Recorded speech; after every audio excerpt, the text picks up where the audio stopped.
Hi guys, welcome to social post. నేను మీ చాణక్య. ఒక మన తెలుగు కుర్రోడు హాలీవుడ్ మూవీస్లో యాక్ట్ చేస్తూ అండ్ ఇంటర్నేషనల్ బ్రాండ్స్ కూడా కొలాబ్ అయ్యి మరి ముందుకెళ్తున్నా అంటే ఎంత గర్వకారణం. మరి అలాంటి కుర్రోడు ఇప్పుడు మన ముందున్నాడు. మరి తెలుగులో కూడా కొన్ని మూవీస్ కూడా చేశారు అండ్ చేయబోతున్నారు కూడా. మరి ఆయన ఎవరో కాదు, రాజ్ దాసిరెడ్డి గారు. మరి ఆయనతో మాట్లాడదాం అండ్ ఆస్కార్ లెవెల్కి వెళ్ళడానికి ఆ రీజన్ ఏంటి, వాటి వెనకాల ఉన్న కష్టం ఏంటి, ఇవన్నీ కూడా అడిగి తెలుసుకుందాం. Hi bro. హాయ్ అండి. ఎలా ఉన్నారు? బాగున్నానండి. మిమ్మల్ని చూస్తుంటే చాలా ప్రౌడ్ అనిపిస్తుంది. ఎందుకంటే ఆస్కార్ వెళ్ళడం అంటే ప్రతి ఒక్క యాక్టర్కి కూడా ఎంతో గర్వకారణం. అక్కడికి ఒక్కసారైనా వెళ్ళాలి అని అనుకుంటాను. అవును. అండ్ 97th ఆస్కార్లో మీరు ఉన్నారు and also doing the Hollywood movies and Telugu movies. ఎలా అనిపిస్తుంది?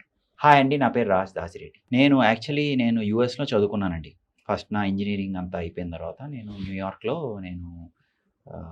ఫిల్మ్ ఎడ్యుకేషన్ అనే దాంట్లో ఎన్రోల్ అయ్యాను. న్యూయార్క్ ఫిల్మ్ అకాడమీ అని. అది ఒక ఫిలిం కాలేజ్ అనమాట. ఫిలిం మేకింగ్, యాక్టింగ్, సినిమాటోగ్రఫీ ఇవన్నీ నేర్పిస్తుంటారు అక్కడ. సో నేను అక్కడ నాకు అడ్మిషన్ వచ్చింది ఫస్ట్ న్యూయార్క్లో. అక్కడ న్యూయార్క్లో అడ్మిషన్ వచ్చిన తర్వాత నేను అక్కడ చదువుకుంటూ ఉన్నప్పుడు నేను అప్పుడు ఫోటోషూట్స్, అక్కడున్న ఇవన్నీ చేసుకునేవాడిని. ఫోటోషూట్స్ కానీ, రీల్స్ ఇప్పుడు అలా చిన్న చిన్నగా చేసుకునేవాడిని. అప్పుడు నన్ను మారుతి గారు చూశారు. మారుతి గారు అప్పుడులో చూశారనమాట. చూసి ఇవన్నీ చూపించడంతో ఆయన ఏమన్నారంటే, నేను ఒక చిన్న సినిమా ప్లాన్ చేస్తున్నాను అప్పుడు. అంటే అప్పటికే ఆయన మంచి డైరెక్టర్. మారుతి సారు అప్పుడే భలే భలే మగాడు ఆయన నాని గారితో తీశారు. అప్పటికే ఆయన మంచి డైరెక్టర్ అనమాట. అప్పుడు నన్ను క్యాస్ట్ చేశారనమాట ఆయన మూవీలో. కంప్లీట్గా మారుతి గారు సినిమా ఇది. ఓకే. క్యాస్ట్ చేశారు. చేసిన తర్వాత అది బాగానే గీతా ఆర్ట్స్ రిలీజ్ చేశారు ఆ మూవీ. ఓకే. 2016లో వచ్చింది అది. దాని తర్వాత నేను ఏం చేశానంటే, ఆల్రెడీ ఒక మంచి దాంట్లో చేశాను. భద్రం బీ కేర్ఫుల్ అదరు అనే సినిమాలో చేశాను. చేసిన తర్వాత ఇక్కడ సినిమా చేసిన ఇంకో మంచి బ్యానరు నన్ను తీసుకుంటారు. ఎందుకంటే నేను మంచి దాంట్లో చేశాను. బాగానే రిలీజ్ అయ్యి లాంచింగ్ అనేది కూడా చాలా సూపర్గా ఉంది. బాగా చేశారు కాబట్టి, అన్నీ చేశారు కాబట్టి నేను ఇంకో సినిమా చేద్దామని అనుకున్నాను. నాకు ఈ గ్యాప్లో టైం అడ్జస్ట్ అవ్వలేదు నాకు. అంటే నేను అక్కడ యూఎస్కి వెళ్ళి నేను అన్నీ చేసుకుంటూ అక్కడ ఇవన్నీ అంటే ఇక్కడ ఆల్రెడీ చేశాను కదా, అక్కడ కూడా ఒక సినిమా ప్లాన్ చేసుకుని మెల్లగా స్లోగా చేసుకుందాం. అక్కడ కూడా న్యూయార్క్ హాలీవుడ్ బేస్ సినిమా ఇండస్ట్రీలో అక్కడ కూడా కాస్టింగ్ డైరెక్టర్స్ ఉంటారు, ప్రొడ్యూసర్స్ ఉంటారు, ప్రొడక్షన్ టీమ్ ఉంటుంది. వాళ్ళతో కొలాబరేట్ అయ్యి నేను అక్కడే చదువుకున్నాను కదా, అక్కడ కూడా ట్రై చేద్దాము అని నేను అనుకున్నాను అనమాట అప్పుడులో. ఓకే. సో అలాగా నాకు కొంచెం అలా షెడ్యూల్ చేస్తే నాకు ఇప్పుడు రిజల్ట్ ఏంటి, ఆస్కార్ వరకు నేను వెళ్ళగలిగాను. ఓకే. మరి ఆస్కార్ లెవెల్కి వెళ్ళడానికి కానీ అక్కడికి వెళ్ళడానికి ఎన్నేళ్ళ కష్టం ఉంది మొత్తం? ఆస్కార్ అనే ప్లేస్ డాల్బీ థియేటర్లో అవుతుంది. సో ఆ ఈవెంట్లోకి మనం వెళ్ళాలంటే మనం 1 year ముందే మనం ఏం సినిమా చేస్తున్నాం అక్కడ ఒక సినిమా నామినేట్ చేసుకోగలగాలన్నమాట. ఇప్పుడు ఒక సినిమా నామినేట్ చేసే వరకు వెళ్ళాలంటే ప్రతి కంట్రీ నుంచి ఇప్పుడు ఇండియా అనే కంట్రీ ఉందండి. షార్ట్ ఫిలిం కేటగిరీలో ఆస్కార్లో ఒక కేటగిరీ ఉంది, షార్ట్ ఫిలిం కేటగిరీ ఉంది. ఆ షార్ట్ ఫిలిం కేటగిరీకి మన షార్ట్ ఫిలిం సినిమా పంపించాలంటే బాలీవుడ్లో 50-60 మూవీస్ పంపిస్తారు. మన సౌత్ ఇండియా నుంచి కొన్ని పంపిస్తారు, రష్యా నుంచి పంపిస్తారు, యూరోపియన్ కంట్రీస్ నుంచి పంపిస్తారు, చైనా నుంచి పంపిస్తారు, జపాన్ నుంచి పంపిస్తారు. అలా కొన్ని థౌజండ్స్ ఆఫ్ మూవీస్ వాళ్ళకి వస్తాయన్నమాట. ఆస్కార్ జ్యూరీ మెంబర్స్ కానీ వాళ్ళు వచ్చినప్పుడు ఏం చేస్తారంటే, ఇందులో best, one of the best అంటే 5 బెస్ట్, 6 బెస్ట్, 5 బెస్ట్ తీసుకుని ఈ 5 బెస్ట్లో ఉన్న ఫస్ట్ మూవీకి ఏదైతే ఓట్స్ ఎక్కువ వచ్చాయో దానికి ఆస్కార్ విన్ ఇస్తారనమాట. అంటే ఈ నామినేటెడ్ వరకు వెళ్ళటం ఎంత కష్టం చూడండి. ఇప్పుడు నామినేషన్ వరకు వెళ్ళాలంటే కూడా మనం ఎంతమందిని దాటుకుని వెళ్ళాలి. అలా మనోళ్ళు కూడా ఇంకా బాలీవుడ్ వాళ్ళు కూడా, ఇంకా టాలీవుడ్, తమిళ ఇండస్ట్రీ వాళ్ళు కూడా ఇంకా కొంచెం ప్రయత్నించాలి. ఎందుకంటే బాగా ఫుల్ ఎక్స్పెన్సివ్గా తీస్తారు. మన ఇండియన్ సినిమా ఇండస్ట్రీ అనేది బాలీవుడ్ వాళ్ళు కానీ చాలా ఎక్స్పెన్సివ్గా తీస్తారు. అన్ని లాంగ్వేజెస్లో కానీ వేరే ఎక్కడికి వెళ్ళినా కానీ మన ఇండియన్స్ కానీ తెలుగు వాళ్ళు పక్కా ఉంటారు. మరి హాలీవుడ్లో మన తెలుగు వాళ్ళు చాలా తక్కువ మంది ఉండడానికి రీజన్ ఏంటంటారు? హాలీవుడ్లో తెలుగు వాళ్ళు చాలా తక్కువ మంది అండి. ఎందుకంటే వీళ్ళు ఎక్కువ తెలుగు వాళ్ళనేది తెలుగు సినిమా ఇండస్ట్రీలోనే చేసుకుంటారు. తమిళ్ వాళ్ళు తమిళ్ ఇండస్ట్రీ చేసుకుంటారు. కన్నడ వాళ్ళు కన్నడ ఇండస్ట్రీ చేసుకుంటారు.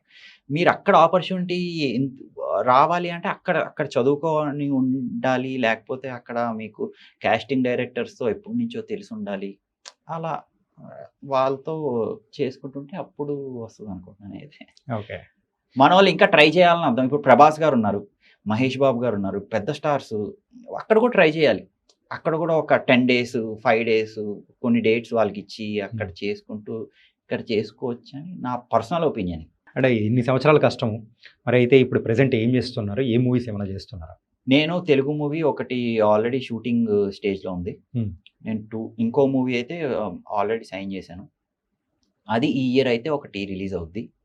సో, దాంతో పాటు హాలీవుడ్ సినిమా ఎప్పటినుంచో చేస్తున్నా కాబట్టి షూటింగ్ అంతా అయిపోయింది కాబట్టి, ఈ ఇయర్ ఎండింగ్‌కి ఒక ప్రాసెస్‌లోకి వెళ్తదని అనుకుంటున్నా. మీరైతే 2016లో మారుతి గారితో మూవీ చేశారు. అవునండి. అండ్ మళ్ళీ ఇన్ని సంవత్సరాల తర్వాత మళ్ళీ తెలుగు ఇండస్ట్రీలోకి రాగానే అవకాశాల కోసం గానీ, లేకపోతే మళ్ళీ ఒక ఫ్రెష్ ఫేస్‌గానే ఎంటర్ అయినట్టే తప్ప, వస్తున్న ఈ గ్యాప్‌లో అవును. మరి ఆ ఎంట్రీ ఎలా ఉంది మీకు? Second entry? అంటే నేను 2016లో చేసినప్పుడే ఇంకో సినిమా చేసేద్దాం అనుకున్నానండి. హ్మ్. నాకు టైం అడ్జస్ట్ అవ్వలేదు.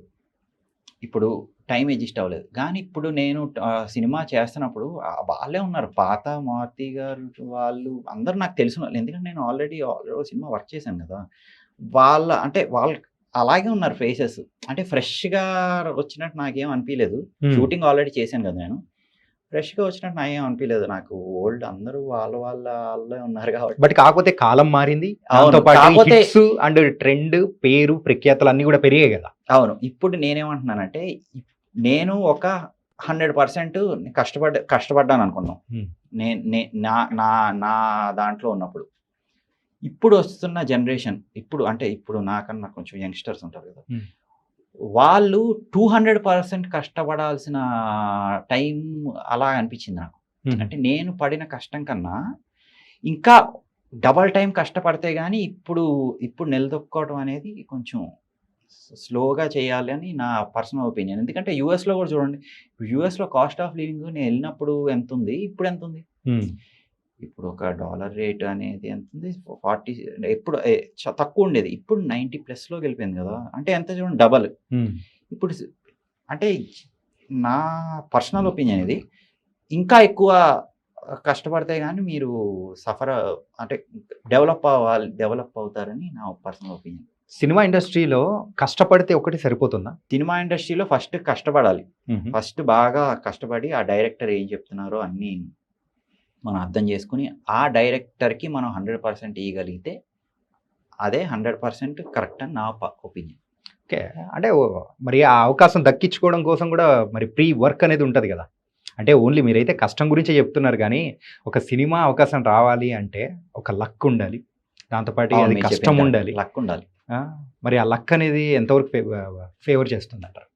ఎప్పుడైతే హార్డ్ వర్క్ చేసామో మనం, హ్మ్. లక్ అనేది ఫేవర్ చేస్తది అనుకుంటున్నాను నేనైతే.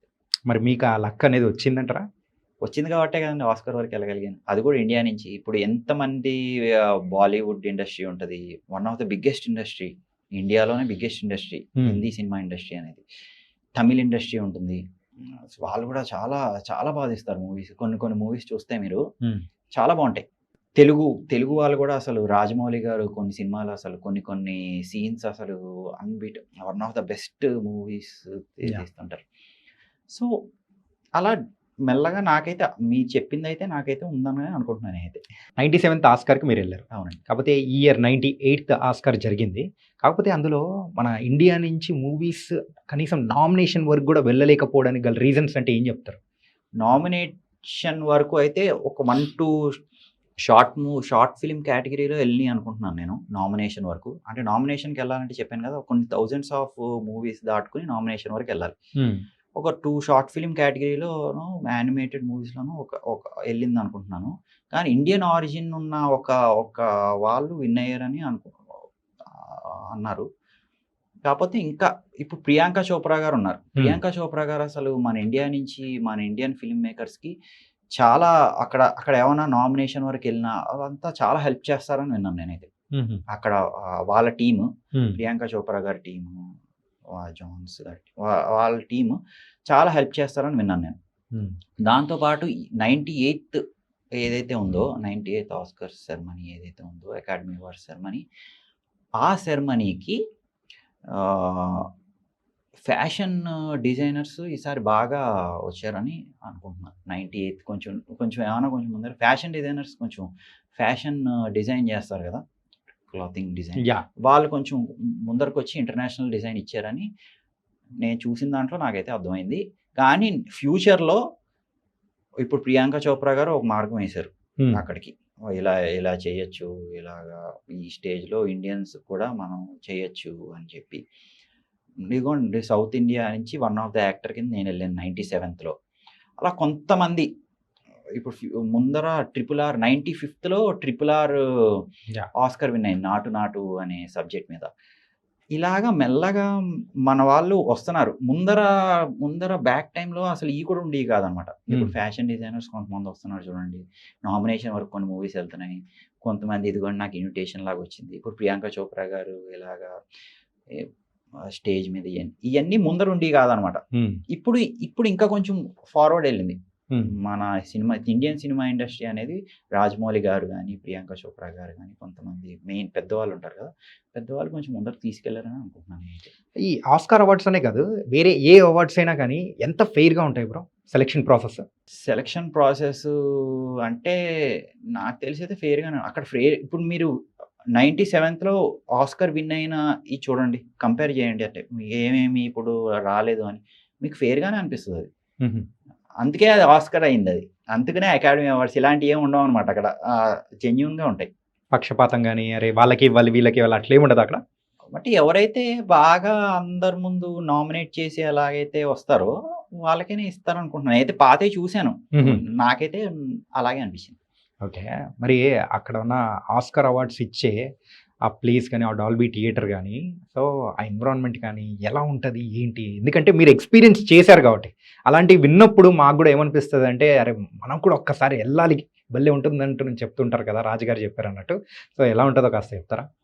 ఇండియా నుంచి కానీ, ఒక చైనా నుంచి కానీ ఎవరైనా ఆస్కర్ సెరమనీకి వెళ్ళాలంటే మీ మూవీ అక్కడ నామినేషన్లో ఉండాలి. ఇప్పుడు 5 ఉంటాయి కదా, 1 2 షార్ట్ ఫిల్మ్ కేటగిరీలో 5 ఉంటాయి కదా, ఆ 5లో మీ మూవీ అక్కడ ఉంటే వాళ్ళు ఆ మూవీ తరపున మిమ్మల్ని నామినేట్ చేస్తారు. లేకపోతే అక్కడ మీరు షూటింగ్ అయినా చేసుకుని అక్కడ సినిమా రిలీజ్ చేయించుకోగలిగితే అప్పుడు వెళ్ళొచ్చు అనమాట ఆ సెరమనీ. అది వన్ ఆఫ్ ద బిగ్గెస్ట్. ఇప్పుడు సినిమా ఇండస్ట్రీకి సంబంధించి ఆస్కర్ అకాడమీ అవార్డ్స్ అనేవి one of the prestigious awards. Environment ఎలా ఉంటుంది? సో ఆస్కర్ అనేది ఒక డాల్బీ థియేటర్లో అవుతుంది అనమాట. ఈ డాల్బీ థియేటర్ అని ఉంటుంది, అది హాలీవుడ్ అనే ప్లేస్లో ఉంటుంది అనమాట. ఇప్పుడు హాలీవుడ్ అనేది ఒక ప్లేస్. అక్కడ సినిమా ఇండస్ట్రీలో అక్కడ స్టూడియోస్ ఉంటాయి అనమాట. హాలీవుడ్కి సంబంధించిన యాక్టర్స్ వాళ్ళ ప్లేసెస్ కానీ, ఫిలిం కాలేజెస్ కానీ అన్ని హాలీవుడ్ అంటే ఒక ఫిలింకి సంబంధించిన ప్లేస్ అనమాట, ఒక ప్లేస్ అది. సో అక్కడ మనకి డాల్బీ థియేటర్ అని ఉంటుంది అనమాట. ఆ డాల్బీ థియేటర్లో ఈ ఆస్కర్ సెరమనీ జరుగుతుంది. ఎవ్రీ ఇయర్ మార్చ్లో జరుగుతుంది. సో అక్కడ మనకి వెళ్ళాలంటే నామినేట్ అయి ఉండాలి. నామినేట్ అయినప్పుడు అక్కడ చాలా సెక్యూర్డ్ ఉంటుంది, ప్లేసెస్ చాలా సెక్యూర్డ్ ఉంటుంది. సో ఇరాన్ వార్ అయింది కదండి, ఇరాన్ వార్ మిడిల్ ఈస్ట్లో ఇంకా ఎక్కువ సెక్యూర్డ్ ఉందన్నమాట ఇప్పుడు. సో ఇప్పుడు మన వాళ్ళకి ఇంకా నేనేమంటున్నానంటే ఇంకా ఎక్కువ నామినేట్ చేసుకోగలగాలి మన ఇండియన్ మూవీస్ ఫ్యూచర్లో, చేస్తారని అనుకుంటున్నాను. నేను 97th ఆస్కర్స్కి వెళ్ళాను. వెళ్ళినప్పుడు అది మార్చ్లో జరిగింది. మార్చ్లో జరిగినప్పుడు అక్కడ అందరూ హాలీవుడ్లో మూవీ చేసిన వాళ్ళు పెద్ద పెద్ద యాక్టర్స్ అందరూ వచ్చారనమాట. నేను ఇంకా చిన్నప్పుడు చిన్న కదండి అప్పుడు, ఇంకా ఏజ్ వాళ్ళందరూ పెద్ద పెద్ద అన్ని సినిమాలు చేసిన వాళ్ళు అందరూ ఉన్నారు. ఏ యాక్టర్స్ ఉన్నారు? అందరు పెద్ద యాక్టర్స్, యూ నేమ్ దెమ్, వాళ్ళు ఉన్నారు. కానీ నేను వెళ్ళినప్పుడు ఏంటంటే ఇండియా నుంచి ఎవరు రాలే. ఈ ఇయర్ చూడండి ప్రియాంక చోప్రా గారు వెళ్ళారు, లాస్ట్ ఇయర్ లేరు. Last year 97th Priyanka Chopra గారు కానీ, మన దీపికా పడుకోనే గారు కానీ వీళ్ళందరూ చేశారు కదా మూవీస్. వీళ్ళందరూ వచ్చుంటే వాళ్ళకి ఇంటరాక్షన్ అవుతును, అన్నీ చేద్దును. కాకపోతే ఈ ఇయర్ వెళ్ళారు వాళ్ళు, 98th వెళ్ళారు. 97th వెళ్ళినప్పుడు నేను ఒక్కడనే ఉన్నాను. ఓకే, అట్లీస్ట్ సౌత్ ఇండియా నుంచి మాత్రం నేను ఒక్కడనే ఉన్నాను. ఓకే, వెళ్ళినప్పుడు అంతా ఇంగ్లీష్ యాక్టర్స్ ఎక్కువ మంది ఉన్నారు. ఇంగ్లీష్ యాక్టర్స్ వాళ్ళు 'బ్రూటలిస్ట్' అని ఒక మూవీ వినింది అప్పట్లో. సో, అది వాళ్ళ టీమ్ అంతా పెద్ద పెద్ద యాక్టర్స్ ఉన్నారు. విల్ స్మిత్ గారు గాని. వాళ్ళంతా పెద్ద పెద్ద యాక్టర్స్ ఉన్నారు అప్పుడంతా. ఓకే. మనది ఇంకా స్లోగా డెవలప్ అవ్వాలి. ఇండియన్స్ అనేవాళ్ళు ఇంకా రావాలి. ఇంటర్నేషనల్ బ్రాండ్స్‌కి మీరు కొన్ని దాన్లకు మీరు యాడ్ ఫిల్మ్స్ అనేది కూడా చేశారు కదా! అవును. So, how do you got this opportunity? నేను న్యూయార్క్‌లో చదువుకునేటప్పుడే ఈ ఫ్యాషన్ డిజైనర్స్ గాని వీళ్ళందరూ ఉండేవారు. న్యూయార్క్ చదువుకునేటప్పుడే. నేను అప్పటి నుంచే వీళ్ళతో కొలాబరేట్ అయ్యి ఉన్నాను. ఎప్పుడు ఒక 10 ఇయర్స్ బ్యాక్ నుంచే. సో, ఈ కొలాబరేషన్‌తో నేను మెల్లమెల్లగా నాకు తెలిసిన వాళ్ళందరూ కొంచెం ఈ కంపెనీల్లో కొంచెం బాగా డెవలప్ అయ్యారు. ఇప్పుడు నేను బర్బెరీకి చేశాను, అర్మానీకి చేశాను, డిజ్నీకి చేశాను. ఒక చాలా యాడ్స్ చేశాను నేను. ఓకే. ఒకటోటి ఇంకా ఫ్యూచర్‌లో కూడా ఇంకా మంచి యాడ్స్ వస్తాయని అనుకుంటున్నాను. వస్తాయి ఆటోమేటిక్‌గా. ఎందుకంటే నేను ముందర చేసున్నాను కదా! యాహ్! నాకు తెలిసిన కాస్టింగ్ డైరెక్టర్స్ వీళ్ళందరూ కూడా ఫ్యాషన్ డిజైనర్స్ వీళ్ళందరూ కూడా మంచి చేయమని అడుగుతారు. వాళ్ళ బ్రాండ్స్‌కి నన్ను చేసి మాకు కొంచెం చేయండి అని నా డేట్స్ అడుగుతారు వాళ్ళు. అడుగుతుంటారు. సో, నేను కూడా చేస్తుంటాను. యాహ్! అండ్ ఫైనల్‌గా చెప్పండి. తెలుగు ఇండస్ట్రీ ప్రెజెంట్ ఎలా ఉంది? అందులో మీరు ఎలా భాగం కాబోతున్నారు? తెలుగు ఇండస్ట్రీ అయితే నేను చూసిన తెలుగు ఇండస్ట్రీ అయితే ఇప్పుడు ఈ తెలుగు ఇండస్ట్రీ ఇంకా వర్క్ చేయాల్సిన అవసరం అయితే ఉంది. నెక్స్ట్ నాకన్నా కొంచెం యంగ్‌స్టర్స్ ఉంటారు కదా! వాళ్ళు ఇంకా కొంచెం కష్టపడి నేను ఒక 100% కష్టపడితే వాళ్ళు 200% కష్టపడాల్సిన అవసరం అయితే ఇప్పటికైతే ఉంది. అండ్ మరి రాబోతున్నాయి కాబట్టి మీ మూవీస్ మళ్ళీ మనం మీట్ అవుదాం. మళ్ళీ ఇంకో ఇంటర్వ్యూ కూడా ప్లాన్ చేసుకుందాం. షూర్ అండి.